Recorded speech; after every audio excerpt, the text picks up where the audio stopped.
All right, welcome everyone. We're here today because our good friend Congressman Murphy wanted to have a press conference in order to update himself as well as bring us together again as to the comings and goings here of the vet house operations in Danbury, Connecticut. Good day, I'm Paul VALERI, I'm the project coordinator for Vet House. I'm also president of Nonprofit Development Corporation. We are all volunteers who run this, and I'm happy to say that we have, in the last 7 months, got ourselves well established. Out of the up to 10 veterans who would be staying here, we currently have 7, and as we are speaking, there are 2 more who are being processed. Okay, we're here understanding that all of these veterans came to us with a threat of homelessness. In many instances, they were experiencing that. We bring them in. We want to make sure that they get not only good housing, we provide food, and we make sure that they are intact with their health services, veterans' health services. And this is most important to bring together their lives. And the majority of our veterans here today in Vet House 1 are single males and from the Vietnam era. Soon we will be going to Vet House 2 next door. That we currently own, and that is projected as 3 units that are going to be family operated, again veterans, a minimum of 2 people. One of them will be handicap equipped. We're waiting for the final processing of those funds. I must add this, okay, that while we're all volunteer, we're not afraid to ask, and this Danbury model has been one big thing of collaboration. We're very fortunate in this community to have had that. Vet House 1 was not only the work of nonprofit development, the city of Danbury was critical in their participation, as was the Housing Authority.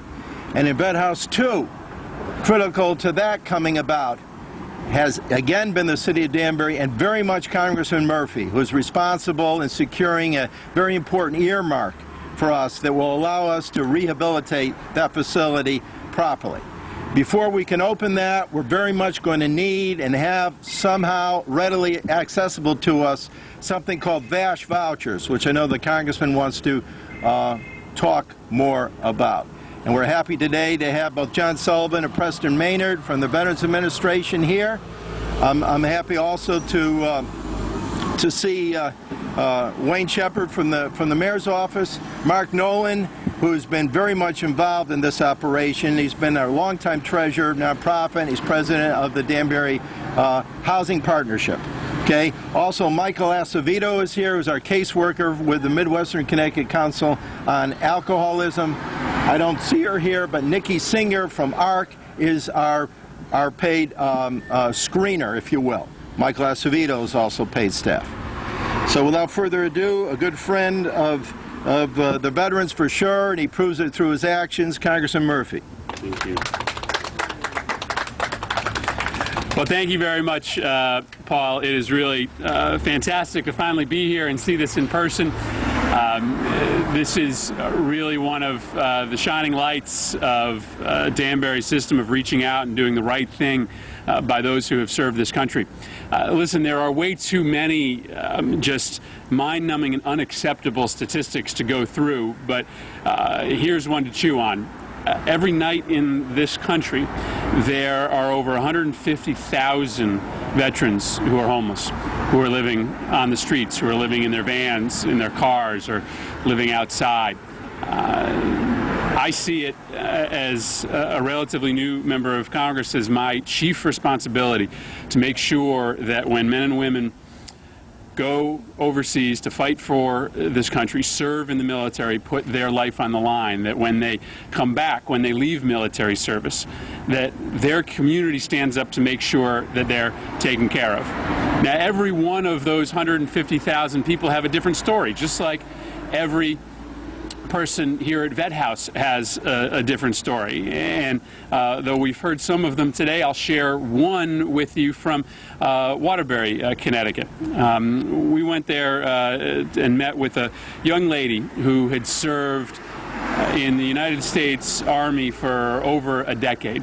And she had done several tours of duty in Iraq and had done some of the most dangerous duty that there is to be had there. She drove trucks and convoys, driving over IED-infested roads, sometimes leading that convoy through those dark, dirty, and dangerous roadways. Now, when she came back to the States, and she came back because she had a young daughter, and she was about to be deployed for another tour, and that with a young daughter, she really didn't have another living arrangement for her daughter that was acceptable, and so she decided to leave military service. But she came back to the United States amidst the worst recession in her lifetime. She came back to the United States with a skill that, though it was very important in the U.S. military, didn't have a lot of job potential here in the United States in our private economy. And so she and her daughter went homeless. She and her daughter ended up living out of her car. This is someone who had we're talking about heroes here. We're talking about heroes that are living in the building behind us. This is another hero who served us in some of the most dangerous capacity known to man on the battlefield of Iraq. She needed a little bit of help. She needed a little bit of help just to get back up on her feet, which is exactly what this program does here. Vet House does that. Vet House reaches out to folks that have served this country, who have come back, who have hit on hard times that could happen to any one of us out there, and gives them a roof over their head, gives them food on the table, hooks them up with whatever services that they may need to allow them to get back on their feet. It is the least that we can do for people that have fought and put their lives on the line for this country. Now, the problem is, for a very long time in this state, we simply haven't had enough places like Vet House. Right here in Danbury, they had to turn away more people than they could take. Vet House is fairly new, and so it has filled a need, but a need that is growing as we add more people coming back from Iraq and Afghanistan to those that are already seeking services, who served for us in Vietnam, Korea, and to some respects still from World War II. And so we convened a roundtable group about a year ago, and we invited the head of homelessness prevention from the Veterans Administration in Washington to come join us. And Preston was there, John Sullivan was there, I think Mark, and I know Mark Nolan was there, and I think Paul was there as well. And we brought him to Connecticut to tell him that we had a need. That we needed more help from the federal government to bring our homeless veterans off the street. 150,000 nationwide, but our latest homelessness count here in Connecticut showed us that right here in Connecticut, on an average night, we may have upwards of 1,000 veterans here in Connecticut that are homeless. And so we asked them for help with vouchers that could come to the VA and to local housing authorities and be used to take homeless veterans off the street and find them either temporary or permanent housing. At the time, we only had 35 vouchers for the entire state of Connecticut. Through that conversation, through the advocacy that we all did collectively with the VA, since that time we have tripled the number of vouchers that we have. We got an additional allocation of 35, and then just recently another round of 35 vouchers. And we're here today to announce that 15 of those vouchers are going to be coming here to the Danbury area, are going to be coming here to help support the work that's being done in Vet House 1 and next door in Vet House 2.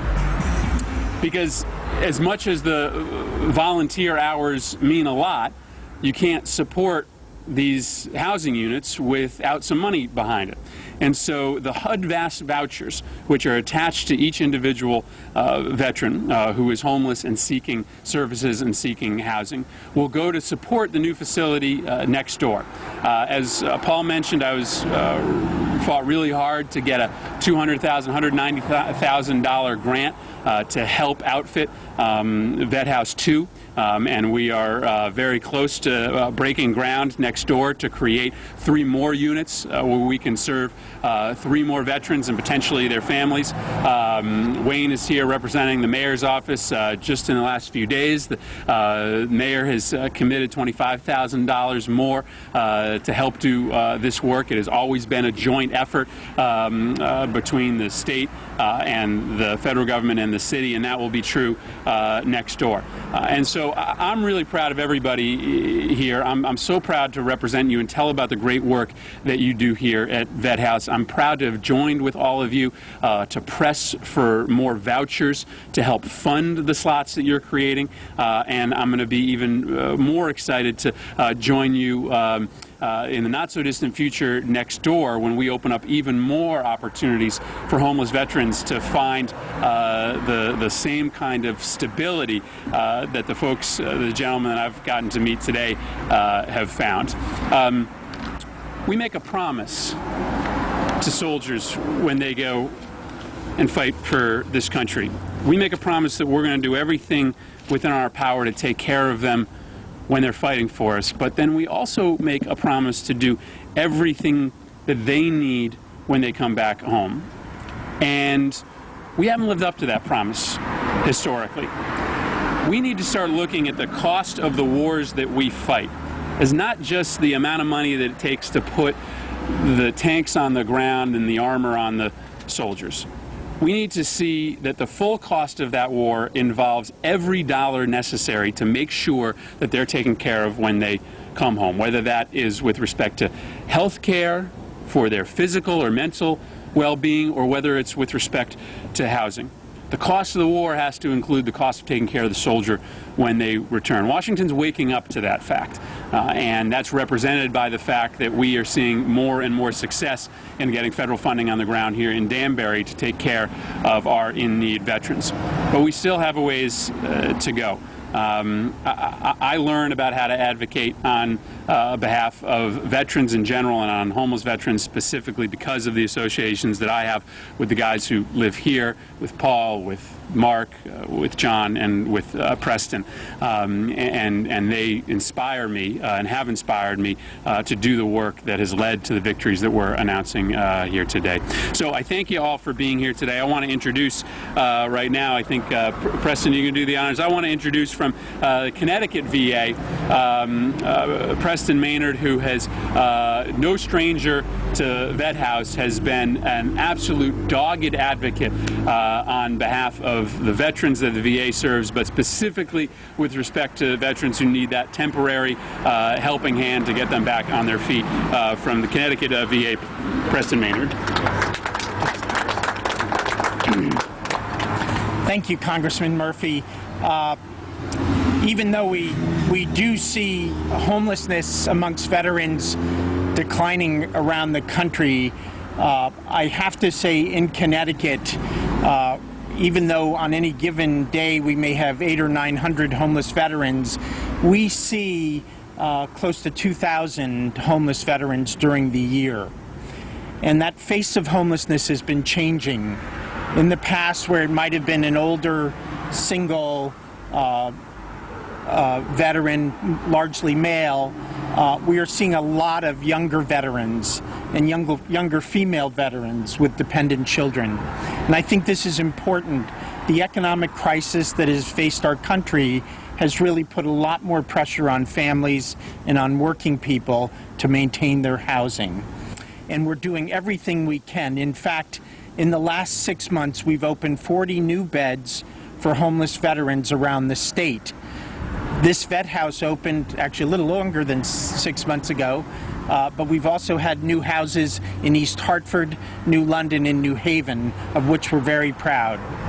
But Danbury has really been a model of community involvement and community engagement around the homeless veteran issue. I've never seen a working group put together an application to the VA for this transitional house than the Danbury Housing Partnership and the leadership of Mark and Paul to make this happen here. We are thrilled to have these transitional beds. Transitional beds are the type where someone can stay for up to 2 years and get support services from the VA. And we have about 180 of those beds now across the state. So we're very happy about that. But we couldn't do this also without helping veterans find permanent housing. In the end, a house that's not your own is not your own. And this VASH program, which the Congressman mentioned, is really critical to us being able to find permanent apartments and permanent houses for veterans. And I'd like to just introduce John Sullivan, who's head of our VASH program at VA Connecticut, to tell you a little bit about our success in the Danbury area. Thank you, Preston. I do want to thank again Congressman Murphy and the City of Danbury for all their work to help get the resources needed to help stamp out homelessness amongst veterans here in Danbury. I've long said that Danbury, I thought, would be one of the first communities to truly end homelessness amongst veterans, and that's even prior to getting the HUD-VASH vouchers.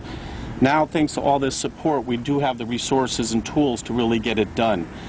The work of the continuum of care, the 10-year planning process, and specifically the Housing for Heroes document, which really was a blueprint that helped create this, the Vet House 1, Vet House 2, and permanent housing resources like HUD-VASH, and bringing them to Danbury was a tremendous piece of work. And I've actually talked about Housing for Heroes to other communities to model Danbury.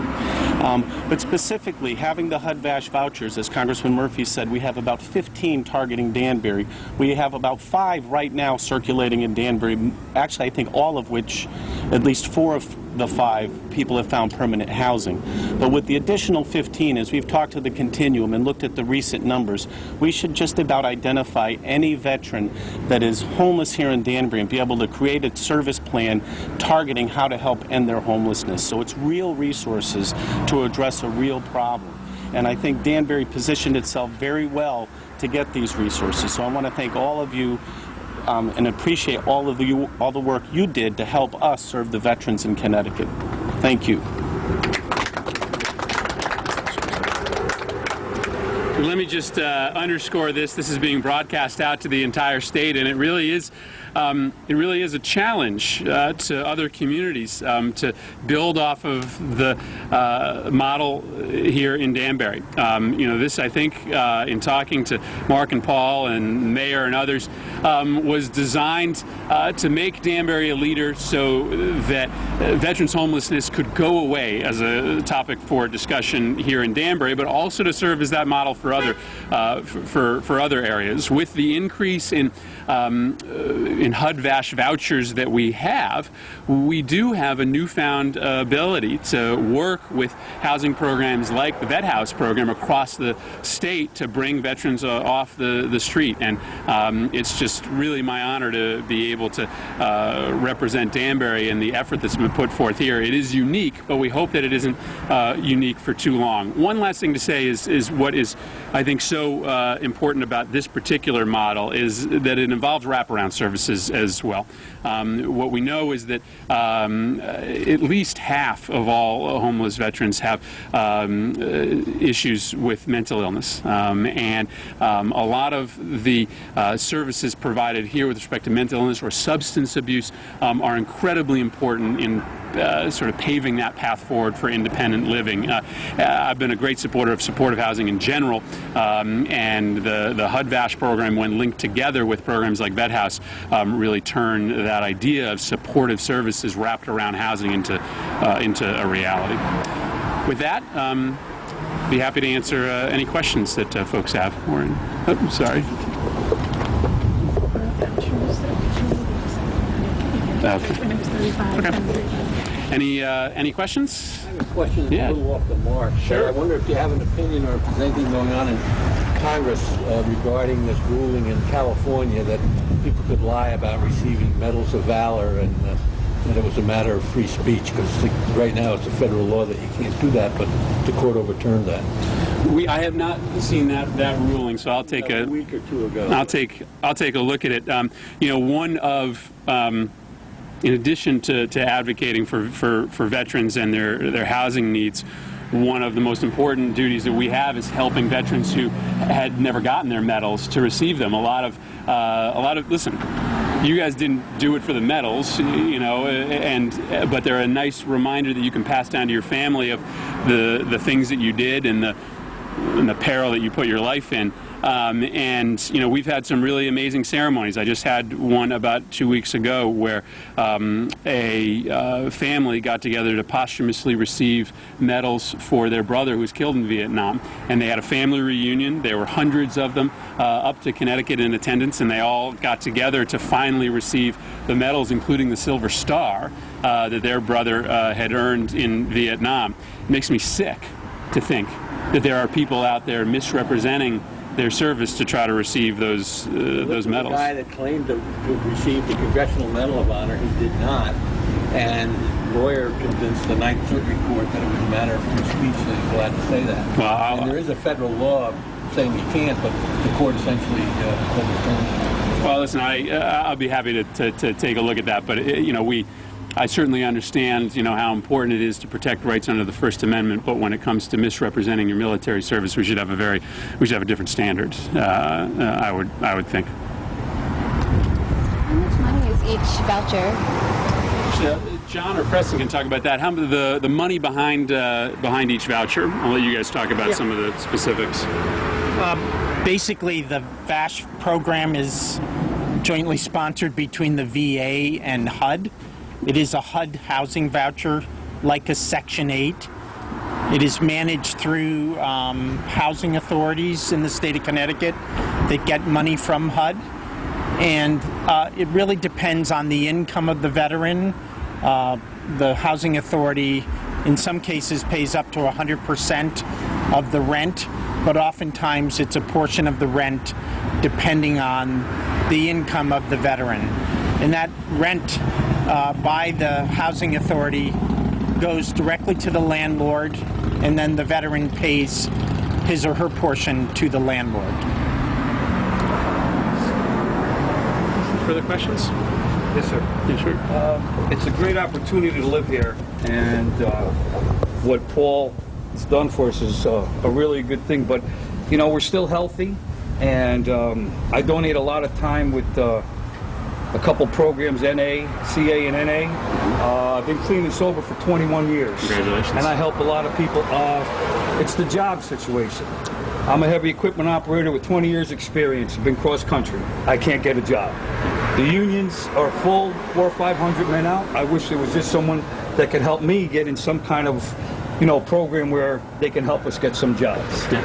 That's about it. Well, listen, that's you know, that's a lot of the reason that we're here. Is right now the homelessness situation is exacerbated by the fact that people can't find jobs. You know, by the grace of God, you know, any one of us could find ourselves out of a job and out of a house, and that's what's happening out in this economy in general, right? Is that people who used to have very stable, solid lives, a roof over their head, all of a sudden lose their job and lose any ability to pay for it. So I hear you loud and clear.